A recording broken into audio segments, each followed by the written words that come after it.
แล้วเห็นแล้วค่อยเห็นอยู่โอ้แล้วบัดนี้อันเฮ็ดในใดเขาจังปล่อยน้องมาแบบมีคนไปเห็นหรือว่าจังได๋ตั้งปล่อยมาซื่อๆบ่โดยแต่ว่าเรื่องแล้วเลยแบบเขาก็ปล่อยเลยนะแล้วเลยแบบเขาว่าขึ้นเมื่อเขายันแบบสุดดำสุดลายลงมาแล้วเขาจะปุ๊บนะเพราะเขาลงกันมาหลายคนอ๋อคล้ายๆว่าผ้าตีผ้าไปนะเนาะประมาณนั้นเขายันแบบมีคนมาพบเห็นขนาดโอ้แต่กับพลาดแบบดักตีแล้วนะบ่แต่กับพลาดแล้วนึงไปอัดคลิปขาเจ้าของเนาะไผเป็นคนอัดคลิปทีมงานเพิ่นเองบ่แม่น่ะจะเป็นคนในทีมงานเพิ่นเองแต่น้องบ่ฮู้ว่าเป็นใครนะน้องอยากอัดคลิปโซพาวเพื่อความชาใจนะว่าได้ตีคนนี้แล้วชาใจโดยขอถามย้อนอีกนิดนึงเนาะบางทีนี่ยังว่าบ่จะแจ้งเนาะในตอนที่มีเรื่องนี่โบแมนผู้บ่าวของน้องแม่นบ่ผู้ชายคนนั้นโดยเป็นหมู่เป็นหมู่รุ่นอ้ายโดยลาบานี่หมู่รุ่นอ้ายน่ะฮู้จักผู้หญิงพวกนั้นอาจจะบ่ฮู้ว่าเพิ่นก็บ่เคยเห็นมาก่อนขนาดอ้าวแล้วมันมาได้นั่นแหละก็ยังว่ามันเลยแต่ว่าคนผู้นั้นจื้อแต่ว่าตอนตีกันน่ะคนนั้นก็บ่ได้มาบ่ผู้ชายตอนแรกนะเพิ่นมาห้ามแล้วบัดนี้พวกผู้บ่าวของผู้หญิง3คนนั้นน่ะลุมตีแล้วบัดนี้เราแล่นปุ๊บขนาดโอ้เราไปถึงลุมตีกันลุมตีของเราอีกมาหาไปถึงลุมตีเกือบ10คนผู้ใดผู้ชายเกือบ10คนยังบ่สู้ผู้หญิงบ่แม่นผู้ชายมาผู้ชายมาลุมแล้วเรากับคือผู้อันน่ะอ้ายฮักผู้นี้ก็จะมาบ่กล้าอีกโอ้บ่กล้าอีกแล้วก็ถึงตีได้เราก็ตีโลเป็น10เนาะหัวจนนู่ก็เอาเราเป็นหลักฐานเมื่อวานอ๋อเราคนบ้านนี่บ่เราคนบ้านหนองบัวทาแล้วเฮ็ดเรียกนี่นะคิวหลุดในทางคนหนองบัวทามาเฮ็ดเรียกมาเฮ็ดเรียกพี่เนาะโดยคนหนองบัวทาก็แค่ปักซองแต่ว่าง่ายคือมันก็อาจจะเกิดจากบ่ได้คิดเบิ่งน่ะจะเกิดจากผู้ชายนี่เนาะแม่นยันอัดทั้งนั้นน่ะคือการห่วงแม่ทั้งนั้นอาจจะคิดว่าทั้งนี้นี่สิไปจีบผู้บ่าวคนนั้นบ่หรือว่าจังใดหั่นน่ะก็อาจจะมีการเข้าใจผิดกันเกิดขึ้นคิดว่านะที่บัดทั้งนั้นบัดมาคือแบบนี้ได้เนาะเพราะว่าคือน้องสาวนี่ก็บ่ได้จีบตีกับผู้บ่าวคนนั้นบ่ได้วนแค่นับถือเป็นอ้ายเลยแบบว่าลงไปย่างลิ้นน้ำหมู่นะไปออกกำลังกายไปออกกำลังกายแต่นั่งลิ้นลมกันแบบลิ้นตามภาษาเด็กน้อยอ่ะนะตามภาษาวัยรุ่นเว้ากันแล้ววันนี้เมื่อน่ะเจอกำลังจะขึ้นเนื้อนะโดยกำลังจะขึ้นเนื้อบังเอิญไปเจอครูอาลีแม่พอดีไปเจอพวกเพิ่นแล้วพวกเพิ่นก็แบบเมาแบบด้ามสับขังเหมือนกับลุมตีเลยโอ้แต่คล้ายๆว่าทั้งนั้นก็พ่อหมู่หั่นแหละพ่อหมู่พ่อพวกนะลายเลยฮึกเหิมแล้วบัดนี้นะอัดคลิปแบบเอาลงบาดเลยแล้วเพิ่นน่ะคนอยู่เมืองนี่บ่ดูใช่อาจจะเป็นคนมาจากบ้านอื่นแต่มาเฮ็ดเวียกอยู่ในสวรรค์เขาจะมาเฮ็ดเวียกเฮ็ดงานคือกันแต่เฮาก็บ่ก้าวล่วงหรอกเนาะนะเรื่องนั้นเห็นเป็นเรื่องคดีความไปก็ยากแต่ว่าจุดประสงค์ที่เฮามานี่คืออยากมาช่วยน้องเพิ่นก็บ่ได้เกี่ยวกับตัวที่ว่ามันตอนนั้นก็เรื่องให้เจ้าหน้าที่เพิ่นดำเนินไปนะเพราะว่ามันเรื่องมันฮอดเจ้าหน้าที่แล้วให้เพิ่นดำเนินไปไปแล้วตอนนั้นน่ะขึ้นอยู่กับเจ้าหน้าที่เพิ่นแต่ว่าบัดนี้น่ะเฮาสิมีแต่ว่าหาทางช่วยน้องเพิ่นบัดนี้เนาะ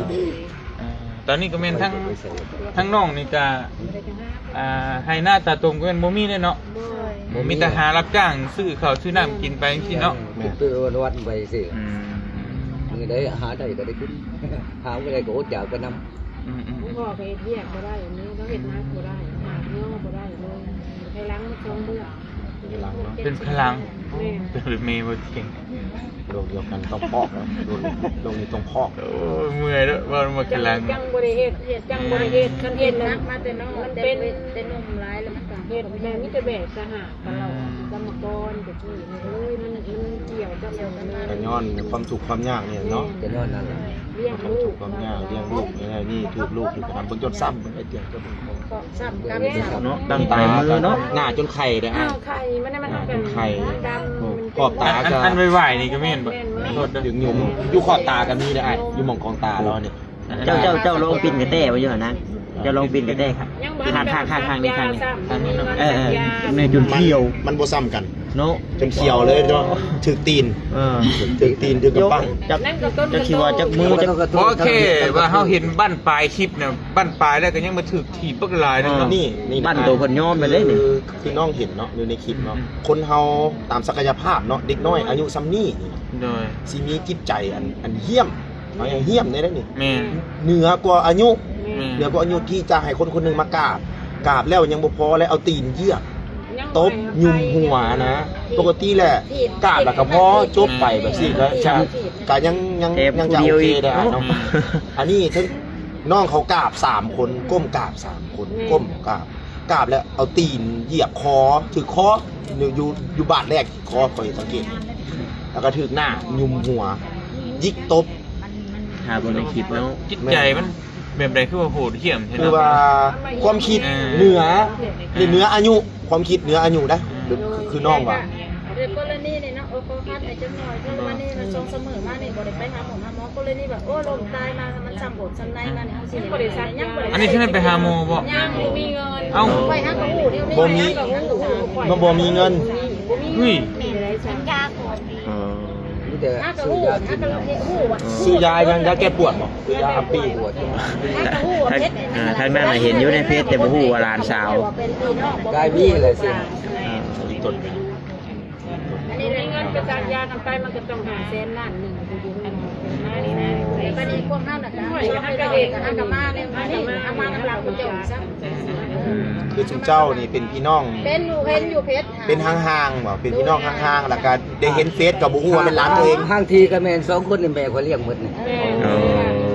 2 คนนี่แม่นหมด เป็นน้าสาวเป็นเพิ่นเป็นเอื้อย แต่ว่าเป็นลูกของน้องสาวเรา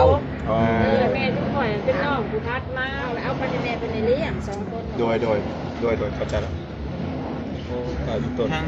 เริ่มแรกๆนั่นไผมาเข้ามาช่วยไอ้บุตรวีบ่หรือว่าอืม เพราะว่าพวกมันผ่านไปฮอดเขตแล้วโทรหาแล้วฮอดคือสิโทรหาเนี่ยค่อย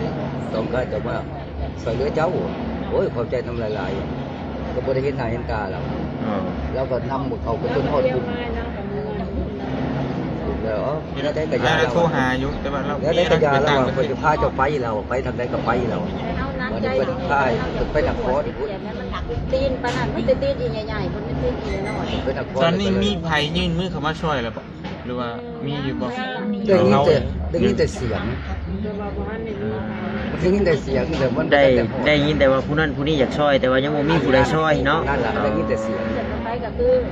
อันเจ้าจะมาถึงมาห่อนเนาะเดี๋ยวเฮากับประชาชนจะมาเบิ่งก็ได้จะบอกว่าอ้ายนะบ่มีเพชรบ่มีโทรศัพท์ ตอนนี้โทรศัพท์น้องก็บ่มีเลยเนาะ มีแต่เฮานี่แหละคือโจกอันว่าโอ้เฮาจะช่วยเฮาบ่ช่วยเลยถ่ายรูปให้ชมทีวี คือเรามีเอื้อยมีเอื้อยผู้เดียวมีโทรศัพท์ อืม เราบ่ได้อยู่นำเนี่ยเราก็ไปเฮ็ดเวียกอยู่เราก็ไปเซาเงินอยู่บนใกล้บ่เฮ็ดเวียกปุ๊บ เรียบ นี่แต่ถ้าเช้าวันอาทิตย์เนาะเรามาซื้อมากินเลยโทรมาอันนั้นโทรมีน้องเอาก็ได้มันเป็นลูกค่ะกระเทียมใจได้นะลูกเจ้า แล้วเลย และทางพ่อแม่เพิ่นผู้นั่นผู้ที่ว่าลุงตีนี่ได้มาถามข่าวอยู่บ่ เฮาก็ยังอยากขอร้อนให้ดูทางพวกเจ้านี้ให้ว่าเป็นสื่อสารให้เบิดซะว่ามันบ่มันทางพวกเฮานี่มันมีแต่ร้อนให้ทางของเรื่องทางเว้าโจนี้เป็นภาษาเป็นภาษาเป็นทางให้ซะ ไปติดต่อเขามาหาอยู่